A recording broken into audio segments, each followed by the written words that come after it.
Yuk kita dengarkan cerita Timun Mas, cerita anak dari Jawa Tengah.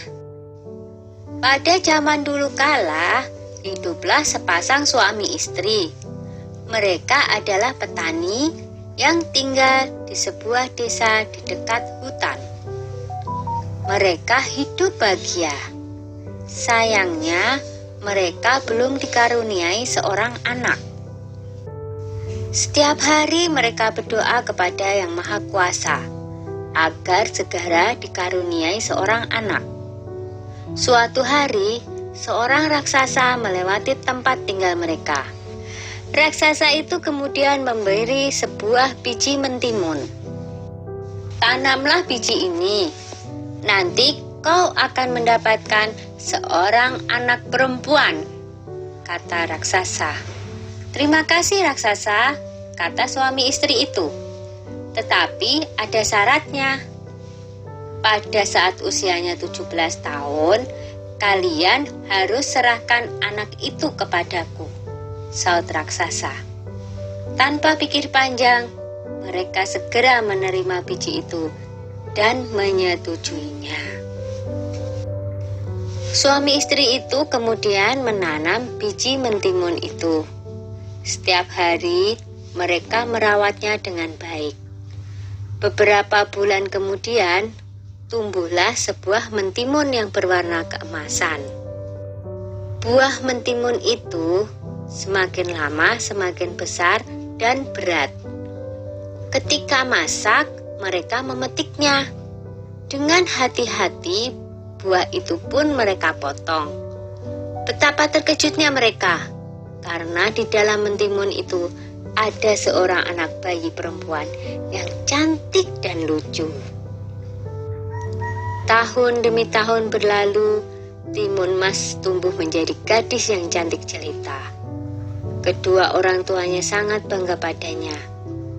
Tapi mereka juga takut, karena pada usia 17, mereka harus menyerahkan Timun Emas kepada raksasa, sesuai dengan perjanjian mereka.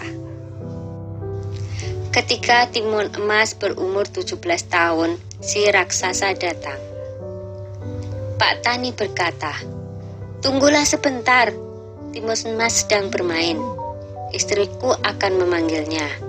Lalu ia segera menemui anaknya. "Anakku, ambillah ini," kata Pak Tani sambil menyerahkan sebuah kantong kain. "Ini akan menolongmu melawan si raksasa. Sekarang, larilah secepat mungkin." Timun Mas pun segera melarikan diri. Raksasa segera berlari mengejar Timun Mas. Raksasa semakin dekat. Timun Mas segera mengambil segenggam garam dari kantong kainnya. Lalu, garam itu ditaburkannya ke arah raksasa. Tiba-tiba, muncullah sebuah laut di depan raksasa. Dia terpaksa berenang dengan susah payah. Timun Mas berlari lagi, tapi kemudian raksasa berhasil mendekatinya. Timun Mas kembali mengambil benda ajaib dari kantongnya dan dilemparkannya ke arah raksasa. Seketika muncullah pohon dengan ranting dan duri-duri tajam menghalangi si raksasa. Raksasa berteriak kesakitan. Tapi raksasa itu sungguh kuat dan terus mengejar Timun Mas. Maka Timun Mas pun mengeluarkan benda ajaibnya yang ketiga. Ia menebarkan biji-biji mentimun ajaib. Seketika itu pula, tumbuhlah kebun mentimun yang sangat luas.